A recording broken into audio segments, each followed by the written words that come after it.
day I fucked the devil. Nothing will come close to me because I am immortal. Many lives I've lived and many times I've died, but my soul cannot be stopped as it's on an endless ride. As I look into your eyes, you see an icy stare. Once my girl was calling to the better days we knew, and fame and fortune came to me every change of you. You climb your ladder up the steps that I'm not on solid ground, and when it starts to crumble, pick me up on your way down.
die. I'm living by the songs of a gun and a knife. Within the perimeter of this world, I just don't feel real right. I'm living by the laws of a gun and a knife. I've spoken off the tamed. I'm living just to die. I'm living by myself on the outskirts of life. Everything I say is for the pay. I don't need to work 'cause I'm stealing everything. I hustle for my dream. I feel for my pay. Everything I do is what I do today. I'm looking around what I can make. My wife, but she's gonna be mine today. I'm smoking off this day 'cause I'm living just to die. I'm living by myself on the outskirts of life. In the perimeter of this world, I just don't feel real right. I'm living by the laws of a gun and a knife. I'm smoking off the tamed. I'm living just to die. I'm living by myself on the outskirts of life. Around town, from state to state, I don't know where I'll be from day to day. I'm on, never slowing down. Don't stop on, put my feet in the ground. I'm swinging with my gun, and I'm running with the wind. I don't care about nothing about everything I do is what I want. I'm living by myself on the outskirts of life. Within the perimeter of this world, I just don't feel real right. Well, people look at me, say I'm living on borrowed time. Within the perimeter of this world, I just don't feel real right.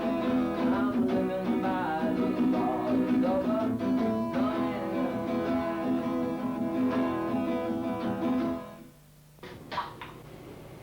Ain't got no rights.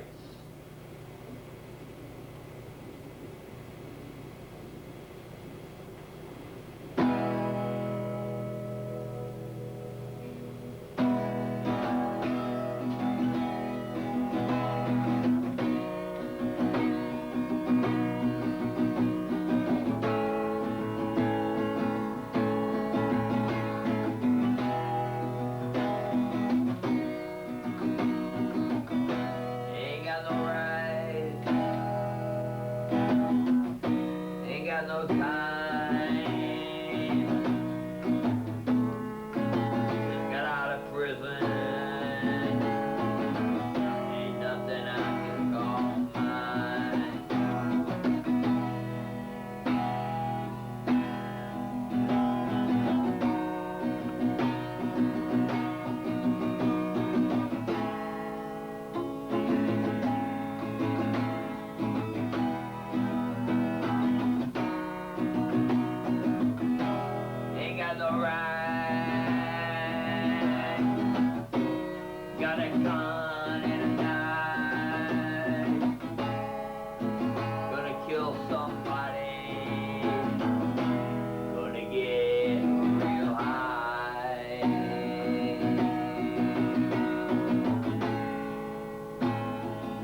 you're gonna die.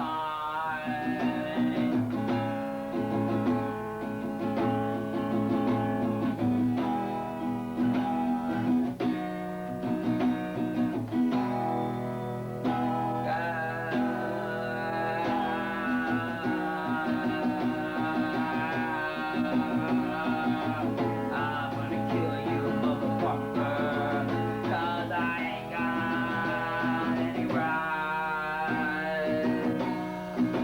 So you might as well die.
With your corpse.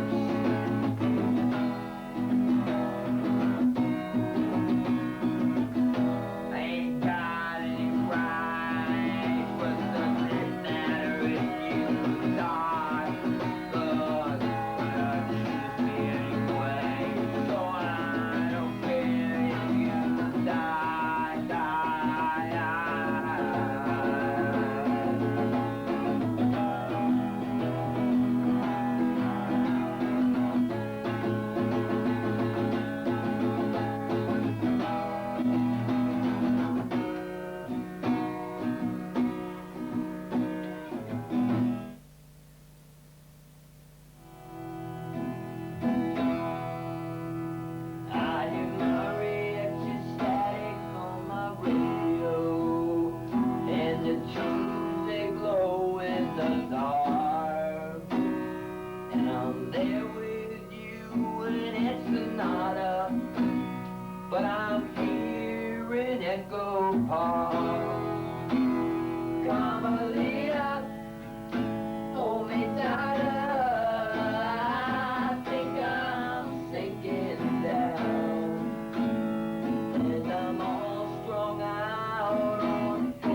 tear myself open. I mean, real blood, real torch, real pain, just shit all over myself, eat it, drink my piss, just cut myself up, bleed, maybe die right there on the floor. Now, that'd be a movie to see. I don't know, it's just something that, it's just a long motherfucking story. So that's, I mean, if you want the description that you get from the DA, you know, I set her on fire, cut her up, tortured her, fucking, and drank her blood, sucked her pussy, and ate her shit, and drank her piss, and set her ablaze. When I get out of court, my tour starts in Detroit, so, you know, if they say I'm guilty, I'm still going to go out and do it. If I feel like doing it, I'm going to do it. Gigi, welcome to Tampa. Tell me a little bit about the Murder Junkies, your latest band. Well, kind of a band that I put together when I got out of prison, and they're based out of New York.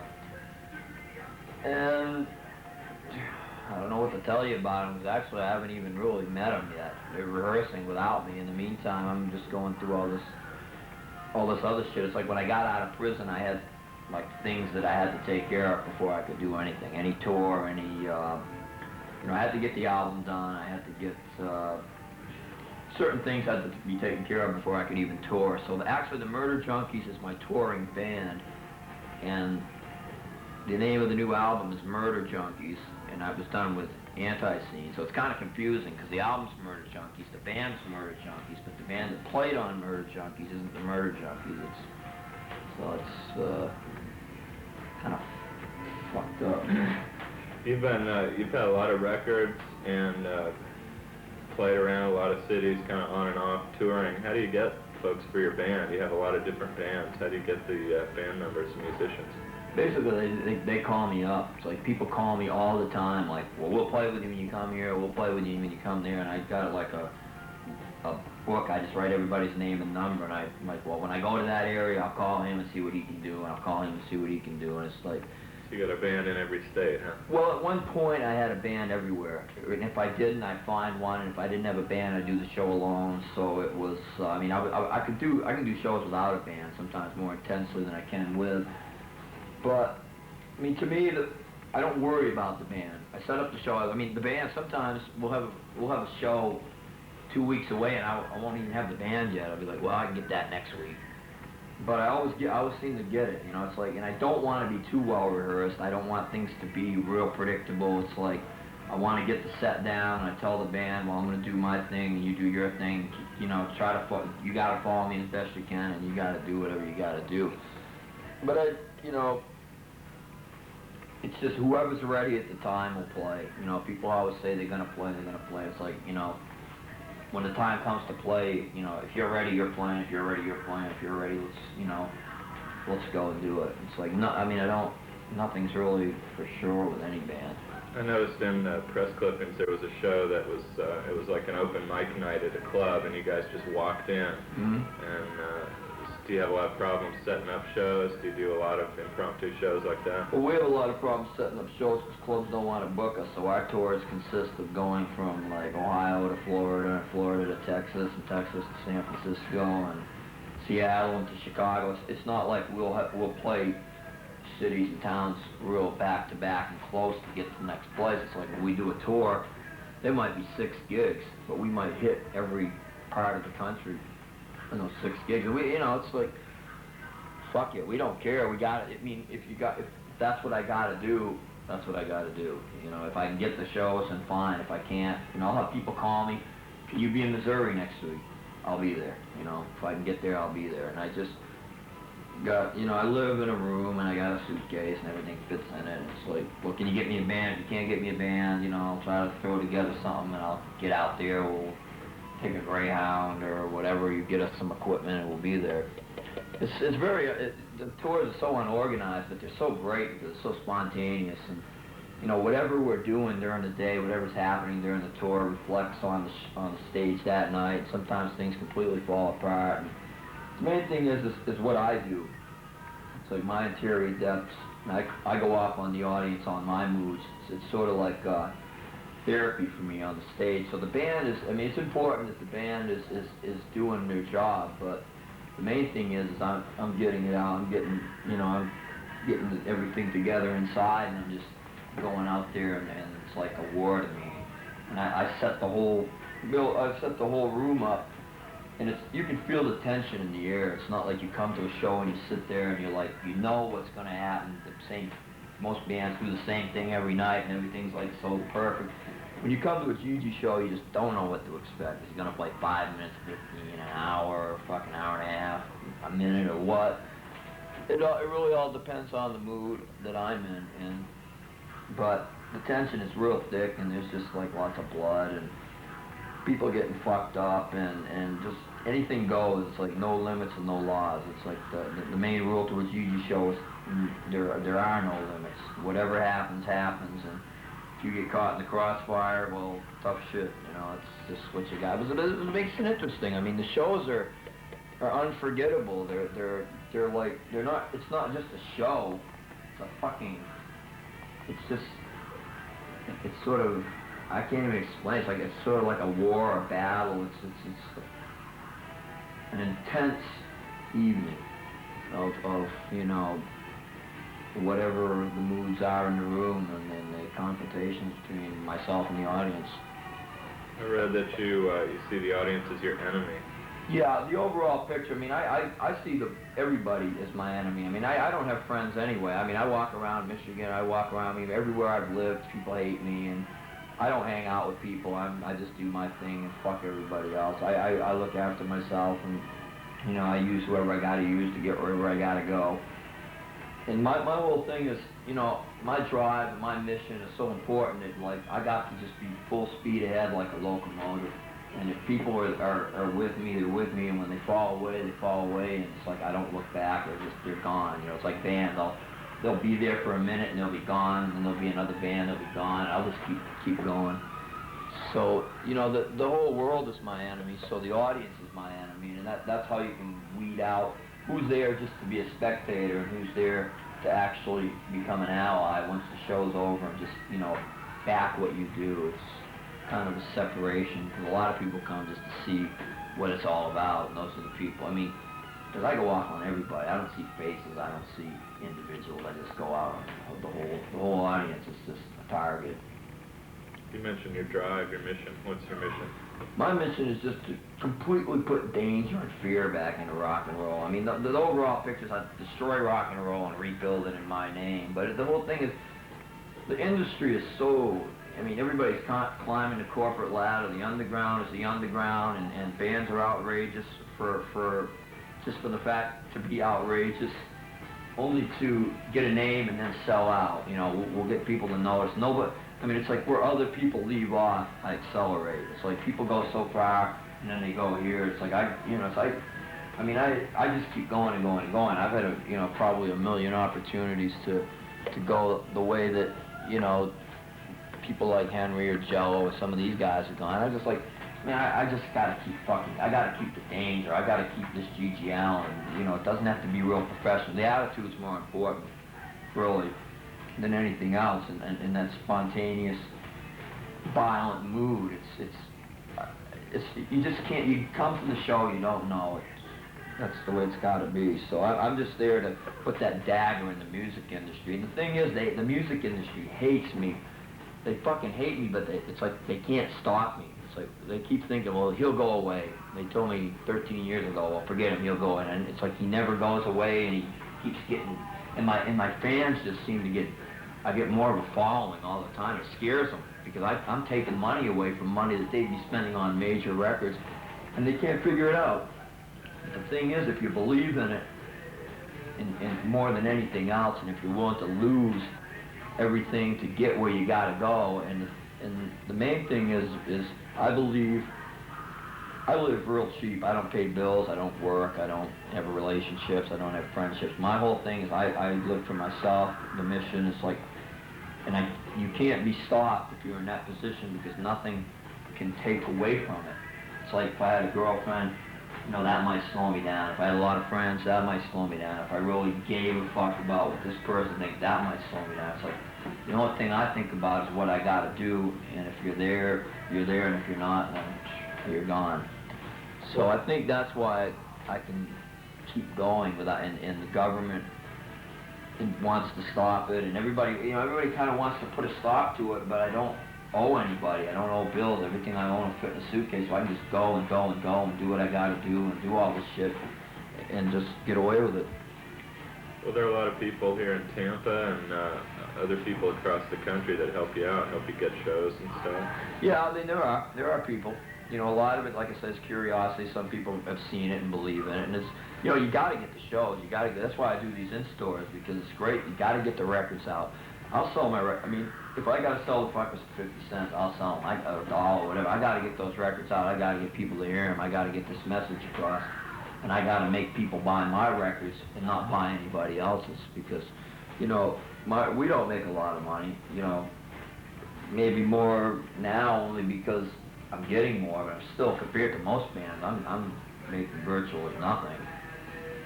So, and our tours are, we never have motel rooms, we never have like a van. It's like, you know, I might even still get a 30-day Greyhound pass like I used to, and just get on a Greyhound, go to a city, do a show, go to the next town, do a show, go to the next town, get on the bus, and if you don't have a place to stay, just get on the bus and go from one city to another just to kill a few hours in between, sleep on the bus, get off, do another show. Your tour costs $69 or less, right? Yeah. Well, you can get a 30-day pass for $350 to do a tour on a Greyhound. But then you got, you know, I'm still bleeding, and, you know, my pants are sticking, and I gotta, like, dig it out, and I'm still bleeding, and the blood poisoning and all that shit. So it's not comfort by any means, but it's still, it's gotta be there. I mean, rock and roll, that's what it's gotta be. It's gotta be dangerous. It's gotta be threatening. It's gotta be just fucking tearing it all down, ripping it apart, and fucking with people, and breaking all barriers, and going beyond what everybody else has ever done. And I mean, nobody's gonna do it except me. I mean, I'm willing to go to the death. I'm willing to go all the way, and it's like there is no compromise. It's like, go, and when you die, as long as you got everything done that you set out to do, just keep accelerating and accelerating, and packing those years in, getting that message out, tour and do this. I mean, I don't really tour. It's like my life is a tour. It's like continuously tour. Somebody calls up, be here, you'll be there. It's just the way it is all the time. So you're talking about rock and roll and people selling out. Who are some of the folks who have inspired you? We're listening to Iggy here. Are there some of the rockers that you've really come into? Or? A lot of the old, I mean, when I grew up, I was listening to a lot of that stuff. But Iggy sold out. I mean, the Pistols were a joke. All those bands, it's like now doing reunion shows for the money. It's like, I mean, gee, I just like, fuck, I can't believe what's going on. I mean, nobody is really true to it. Nobody's, you know, nobody's willing to go till the death and like just create a complete total war and just an obstruction of their life for rock and roll to just bring it all down and bring it all dangerous. I mean, the amount of times that I've been to jail and I've been to the hospital, people would think that you know, that would be enough to make a guy stop. And even prison didn't stop me. It just enhanced me to want to go come out and like fuck with them even more, you know, tear it down more.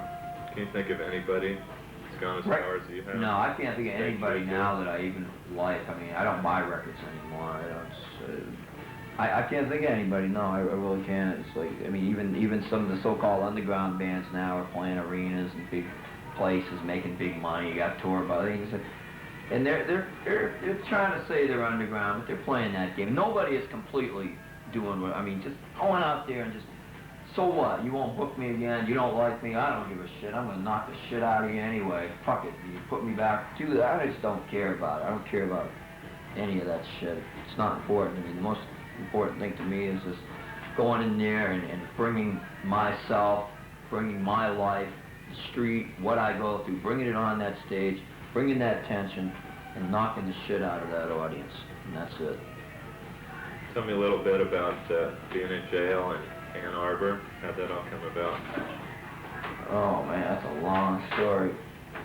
I don't know, I mean, basically they're just like the FBI and the United States Secret Service were tracking me down for, as far back as I know, it was like 2 years, from 87 to 89. I knew I had warrants in 5 different states, and at that point I'd forgotten what most of them were. I just kept playing and more trouble and more trouble. I mean, I didn't even give a shit about the warrants I had. I was just picking up more on the way. So it got to the point where everywhere I was staying, my phones were tapped in 2 different places.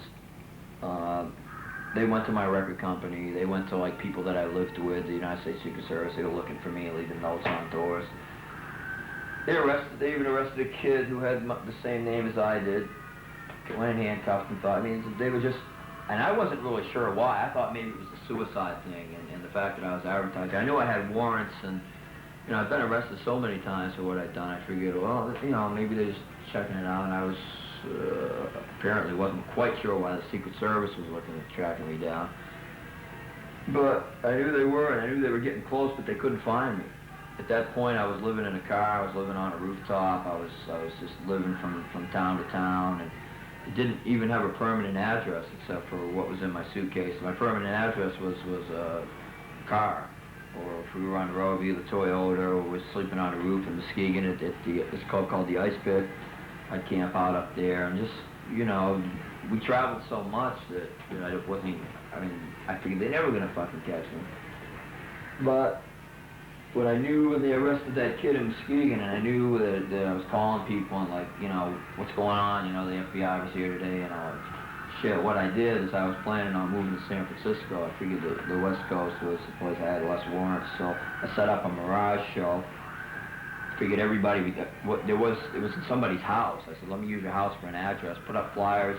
G.G. Allen will be appearing here tonight, and everybody will go. And as everybody was going to the show, I was going out of town. There really was no show, nothing. And I was going to Chicago, got there. Apparently somebody had found out and tipped somebody. I don't know how that came about, but I went to the bank to get some money, and that was it. Sent Linda in, and, you know, I was within minutes, so I was like surrounded by police cars, and agents were running out with their guns pointed towards me, and I knew that was it. I said, fuck, that's it. It was just like something out of an Al Capone movie. They're running out of the bank in their fucking suits, and the cars are coming in. Woo! Freeze, freeze, freeze, Mr. Al, freeze! And I'm like, shit. They, you know, I'm sitting there in the car. I got all my fucking clothes. Lynn's fucking crying, and I'm just like, shit. They're gonna kill me. I know they're gonna shoot me. I'm just putting my hands out the window one at a time, and they took me down, questioned me about George Bush for 2 hours. What were the charges? They got me, really the United States Secret Service was looking for me because I was writing to Hinckley, and they thought because I was writing to Hinckley and some of the things I was saying, I was a threat to the president. But then after that, they said, well, we got you for assault, we got you for an indecent exposure, and we got you for attempted murder. And that's when I'm like, wait a minute here. Did I kill somebody I don't know about? Because I was like, I mean, that attempted murder was like, I don't know about this one. I thought, you know, and it just kind of, I said, well, and then when I found out what it was, I said, man, this bitch, it can't be anything, because I just talked to her a few weeks ago. So I went back to Michigan and got really caught up in this thing, and the newspaper crucified me, and the prosecutor was bringing all these things into court about my performances and the suicide, and basically was hung. It was kind of forced to take a plea bargain, which was a felonious assault with a deadly weapon, which is a 4-year max, and then they were trying to give you 6.5 to 10, and it just, the whole thing is just such a fucking nightmare, and a spider web, and it was kind of a setup and a blackmail, I think, just to get me. They thought that if they put me in prison, that would be the end of, you know, his performing and his rock and roll, and we'll shut him up, and all it did was, you know, make me aware that I could break the law and get away with it. I learned more in prison about how to break the law and get away with it, and my plotting for 2 years and planning when I get out made me more, I mean, I'm more of a danger now than I was then. much more, much more. And you were able to record the vocals for one of your records from prison. I recorded that. I did things, interviews. I wrote my whole new album. Wrote some stories, a couple of books, and then just. I refused to let them stop me. I refused to let them break me down in any way. And I came out of prison stronger than almost than when I went in. It was almost like what they tried to do backfired. What they tried to stop me just created a more fierce, intense danger. Now, I mean, I'm definitely more on the edge now. I'm just going all the way now. Once the tour starts, that's why I'm trying to get all these records done now. Because once this tour starts, there may never be another record. I mean, it's like, I'm gone. That's it, Maybe I'll do parole, maybe I won't. Maybe I'll be a fugitive again. I mean, I'm not by any means going to calm down anything. Nothing's changed. It's just intensified. So we'll just gotta see what happens next. See what happens. Really. Now you talked about Halloween next year. Right. I'm killing gonna do yourself. That. Yep. If you want to end it all, why don't you just do it? Well, the thing is, I got to get done what I got. There's so many things that it's important for my mission to be strong. It's important for me to say things. It's important for me to do things. If I do something, if I'm not completely satisfied, or if I'm not completely finished with what I've done, that's not the time to do it. You can only take your life when you've finished with it. I mean, you can't do it prematurely. At the time that I was going to do it, it's the same amount of time that would be now.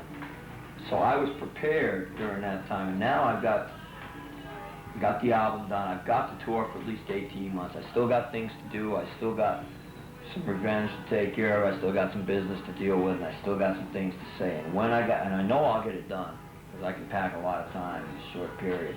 So once I get all that done, and then it'll be the ultimate stage show. That'll be the final bloody mutilation. That'll be that will show people that, okay, this is it. This is serious. This is what I do, and this is what I mean, and this is what, when I say I'm taking it further than anybody else, this is what I really mean by it. This is where we separate the fake blood from the real thing. This is where we separate the death metal from the real death, and this is where we set the path, and this is where we go on to the next adventure. And that's where, once everything's done, do it.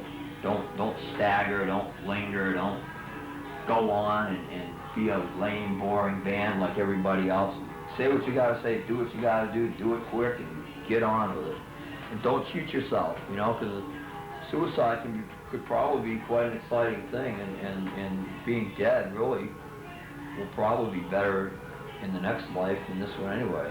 So you just go on, and take one life at a time. When you're done with it, end it. Go to the next one. When you're done with it, end it. Go to the, get that fucker done. Don't waste any time. Don't be boring. Stab as many people as you can. Fuck the world over and go for the next one. How's it gonna go? How's that show gonna go? It's gonna go. I don't really want to say. I just, I'm setting it up. I got the plans, and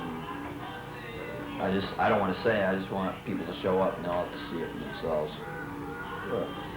I'm really excited about it. I'm looking forward to it, actually. I think it'll be great. I mean, it'll be the greatest rock and roll show of all time. It won't just be the suicide. We'll do the show, and it'll be bloody, and it'll be mutilated, and it'll be so intense that I don't even know if people will probably want to show up. But if they do, they'll see something, and if they survive it, then they'll see something that they probably never seen or witnessed before. Well, I saw you a couple of years ago in San Francisco, and that just a normal G.G. Allin show is pretty intense. Well, they're all intense. I mean, I thought that Frisco show was pretty intense too, considering that most people just go to see the shows and don't realize that what goes on before the shows and after the shows are actually more intense than the shows themselves. The shows, as intense as they are nothing compared to the lifestyle. It's almost like, I mean, we rehearsed the day of the gig.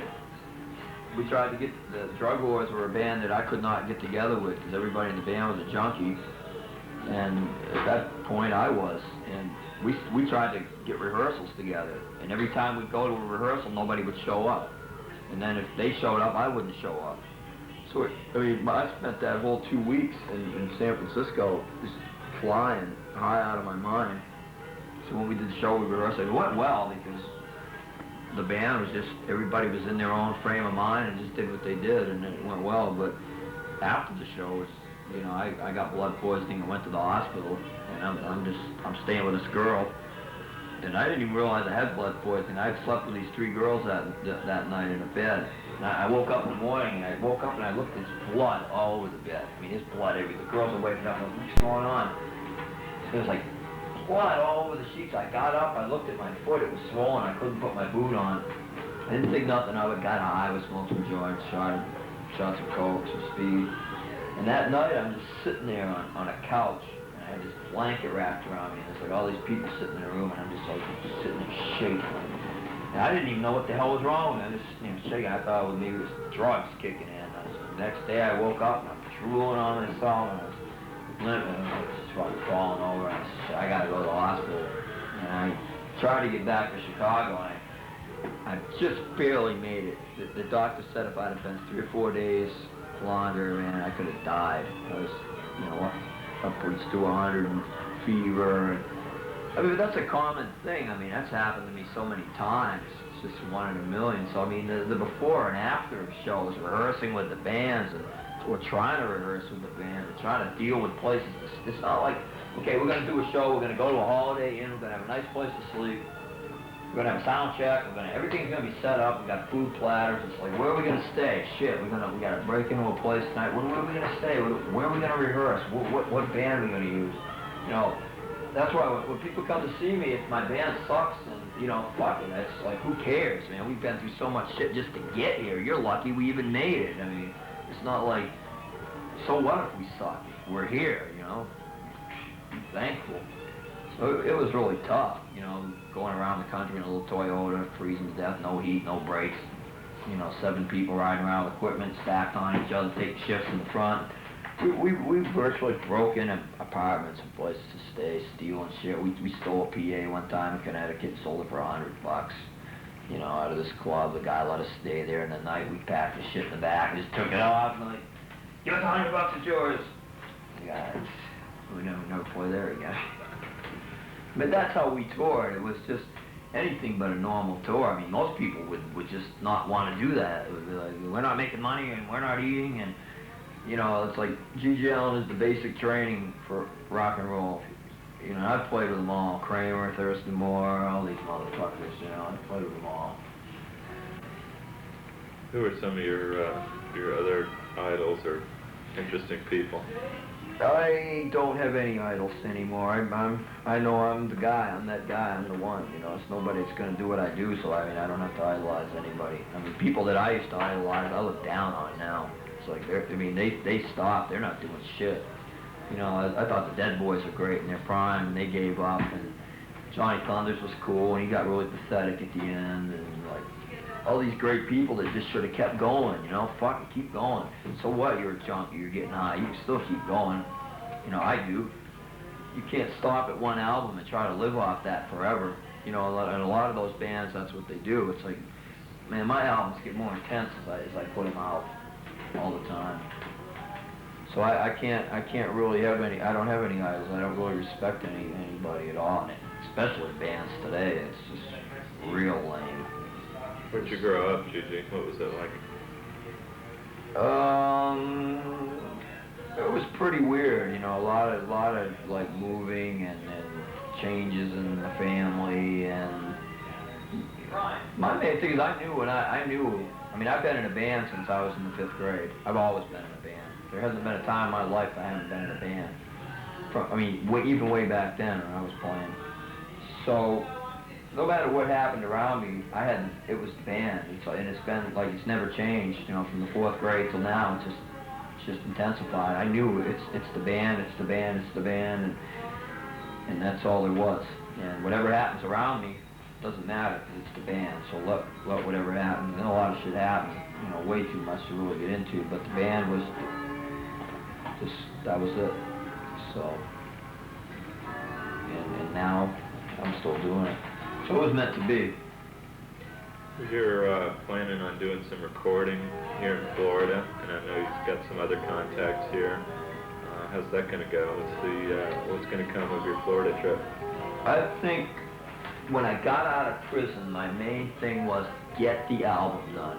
The first and foremost is get this album done, because I wrote some of the most incredible, meaningful, even somewhat political, because I went through a lot of shit in 2 years. I mean, I went through a lot of shit. I mean, it really drained me, but it didn't, you know what I mean? It just, they tried to, and I put up so much fight. I mean, this fighting for 2 years was so intense, you know, with the hunger strike and you know, the lawsuit against the state, and you know, the parole board getting me more time. I mean, being in this prison atmosphere where, like, every day you're on edge. It's not even like anything you could imagine. I mean, you look over your shoulder 24 hours a day, 7 days a week, fucking 18 months you're there. Or, I mean, it's just a really intense thing, and you fight, you get through it, and you survive, and I went through, so that, like, you know, but the first, I wrote some, I think, powerful lyrics, and the first thing I got to get this album done. So when I got out, I mean, I've been out of prison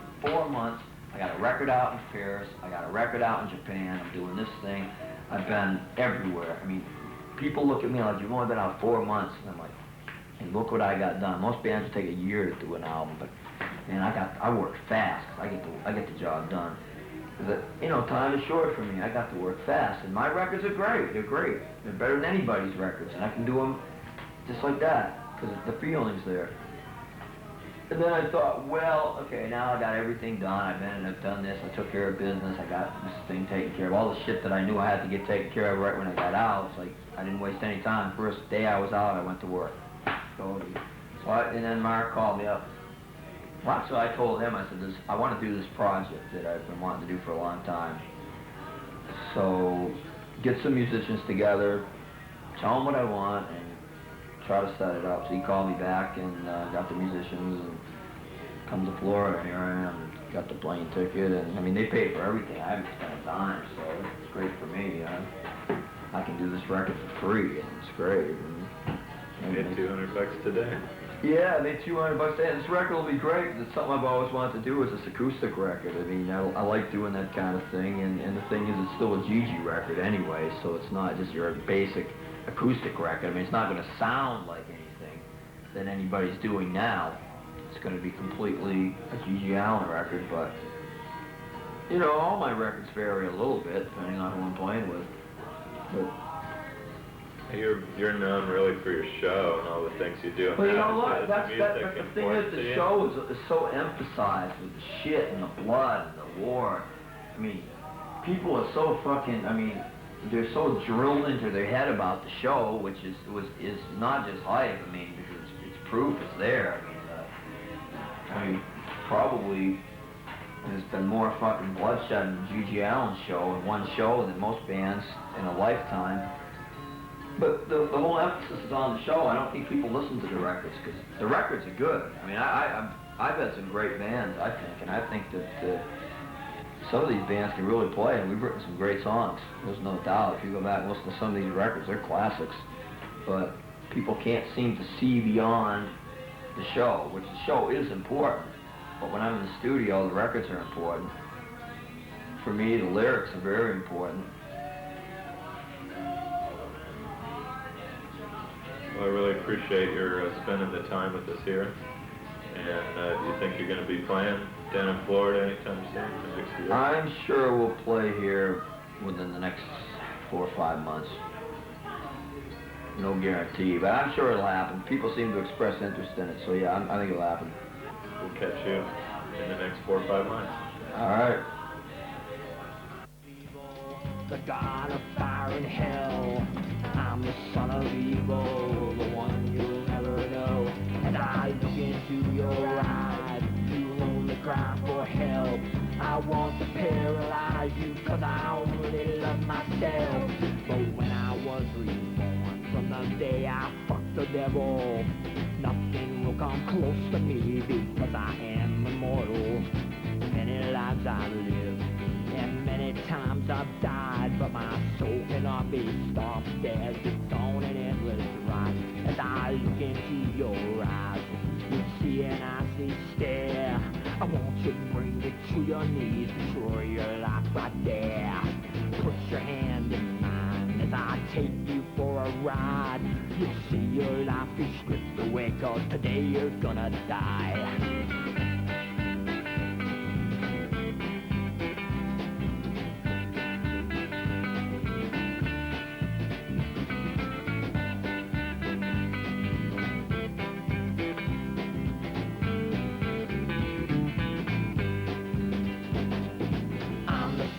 Evil, the god of fire and hell. I'm the son of evil, the one you'll never know. As I look into your eyes, you'll only cry for help. I want to paralyze you, 'cause I only love myself. Laying on a floor in a pool of blood and cum, my demons lay beside me as I kiss them one by one. For on that night I met a force that nothing will compare. I was born the son of evil when I fucked the devil there. My daddy was a powerful soul back in '56.